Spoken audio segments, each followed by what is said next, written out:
Cordial saludo, mi nombre es Sebastián Camilo Calderón Carvajal y en esta oportunidad, en el marco del curso de Derecho Administrativo, presentaré con ustedes el análisis de casos frente a las formas de actuación de las autoridades administrativas.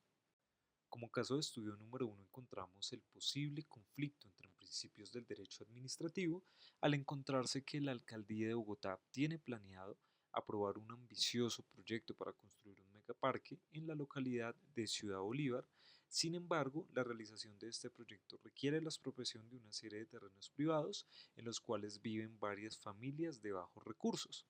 En este caso se presenta un posible conflicto entre derechos, el derecho a la recreación y el deporte para la comunidad y el derecho a la propiedad y a una vivienda digna por parte de las familias de bajos recursos. Adicionalmente se encuentra un posible conflicto entre los principios de legalidad, interés general y respeto a los derechos de los administrados.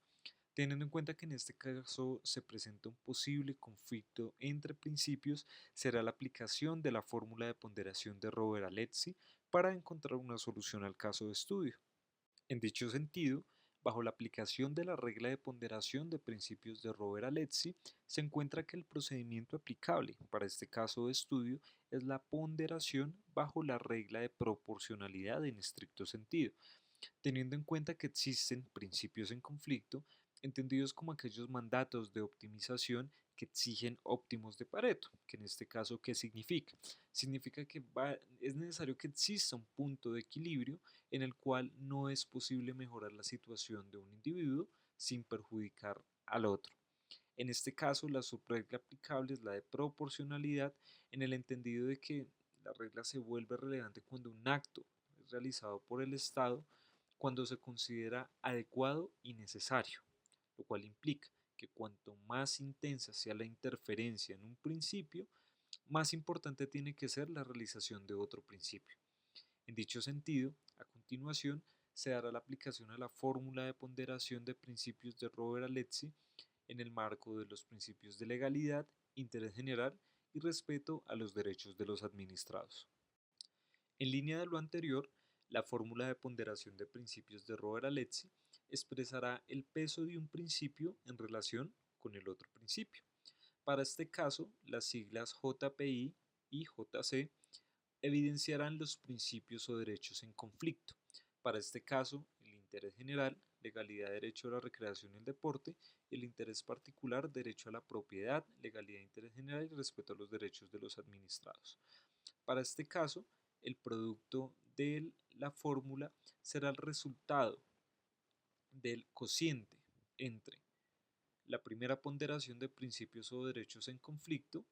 contra la afectación de los demás principios en concreto y su relación con el peso,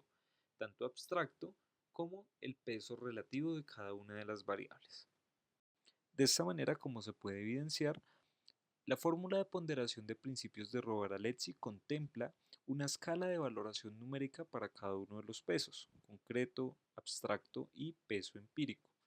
De esta manera, para efectos de la validación de la fórmula de ponderación, se encuentra que para la primera escala de principios o derechos en conflicto, entendidos como JPI y JC, para este caso el interés general, derecho a la recreación y el deporte, y el derecho a la propiedad privada, se encuentra que se van a asignar, para el caso de este ejercicio,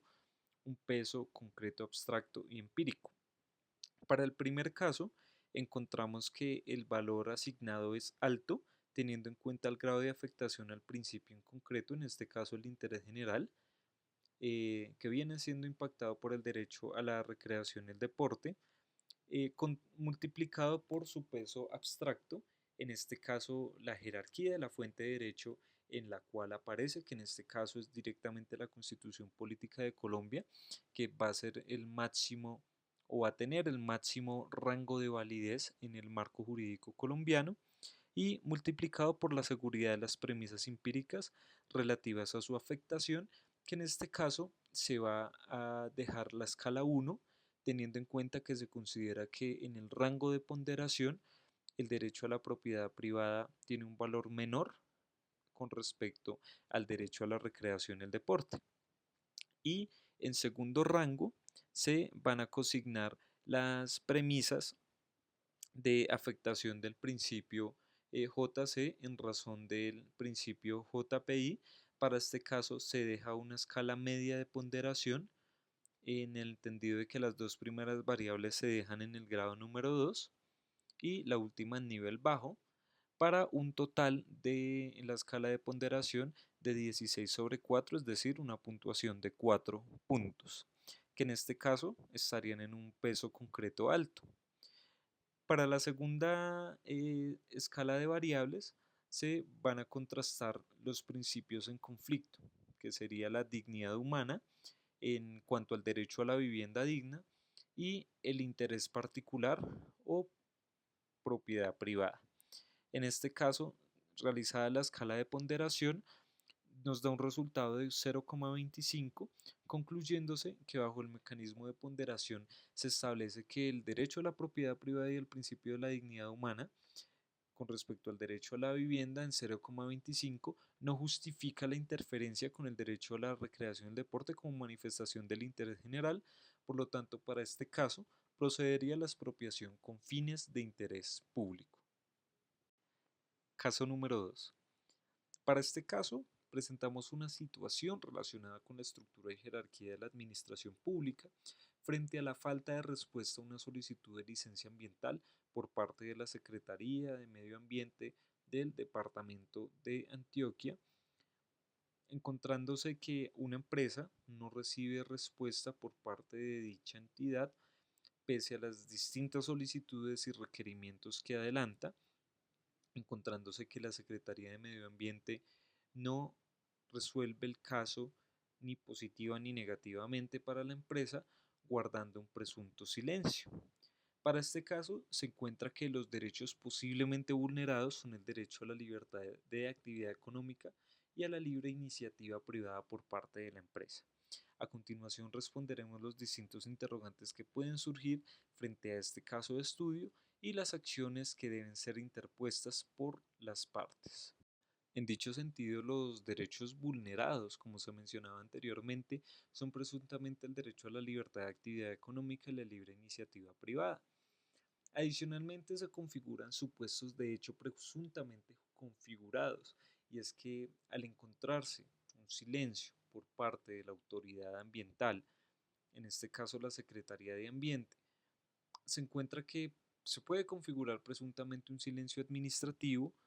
y una situación de omisión por parte de autoridad pública que inclusive podría llegar a configurar situaciones de responsabilidad extracontractual por el Estado, teniendo en cuenta que en el marco del artículo 90 de la Constitución Política de Colombia, el Estado debe responder patrimonialmente por los daños antijurídicos que cause a terceros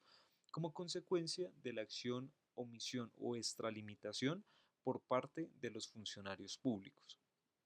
En este caso, como acciones judiciales procedentes, se encuentra que lo que procede es un recurso de reposición ante la ANLA. En este caso, si se transcurren 15 días y la ANLA no responde, se configura un silencio administrativo negativo, es decir, hay una negativa por parte de esta autoridad frente a la emisión de la licencia ambiental. Por otra parte, procedería el recurso de apelación ante el Ministerio de Ambiente si dentro de los 10 días hábiles siguientes a la fecha en que se debió haber resuelto el recurso no se resuelve. Si se continúa sin responder, hay que tener en cuenta que agotado el procedimiento de subsidiariedad, procedería a interponer una acción de tutela y de manera concomitante, si se continúa sin responder, se puede interponer un recurso de revisión ante el Consejo de Estado dentro de los 10 días hábiles siguientes a la notificación de la decisión que resuelve el recurso de apelación o si no hay notificación. Es relevante tener en cuenta que en este caso hay una consecuencia jurídica grave a título de dolo para el caso del servidor público que, pues dependiendo de la situación particular, se ve implicado en una acción o omisión por parte de la autoridad pública, configurándose una posible responsabilidad extracontractual del Estado,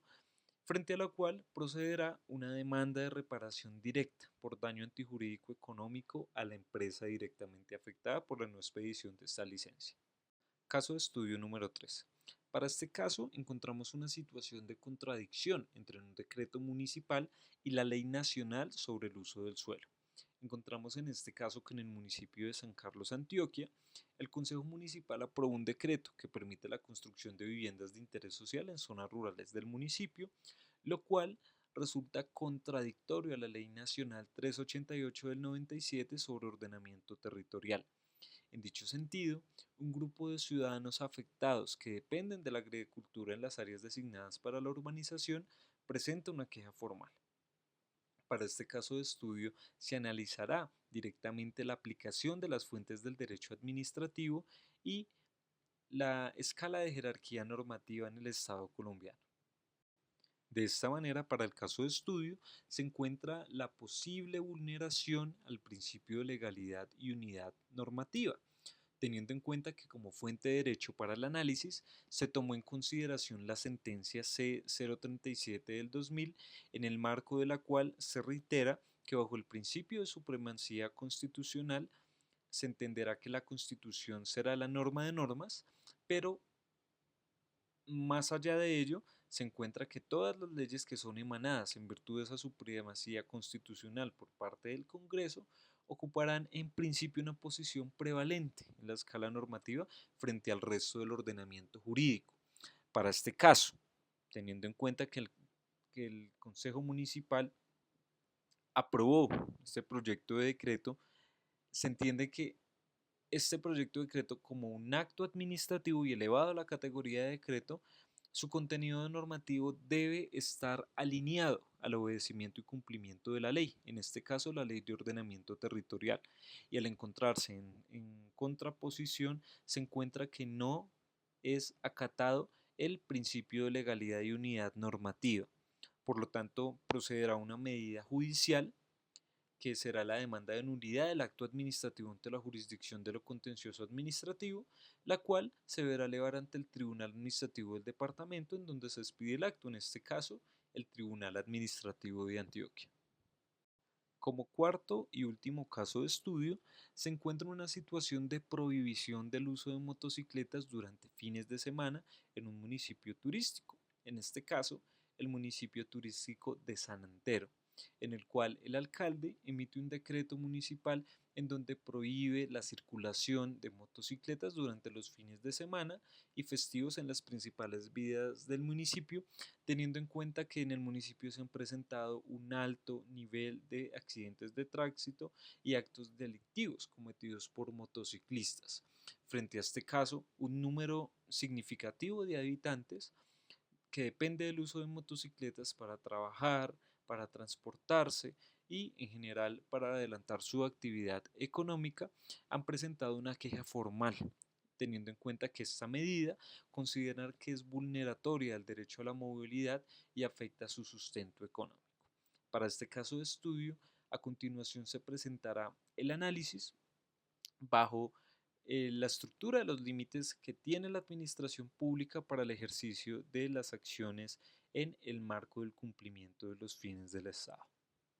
De esta manera, a la luz de los principios de legalidad, razonabilidad y proporcionalidad, se encuentra que en este caso la administración tomó una medida desproporcional, teniendo en cuenta que se presenta una posible vulneración al derecho a la libre circulación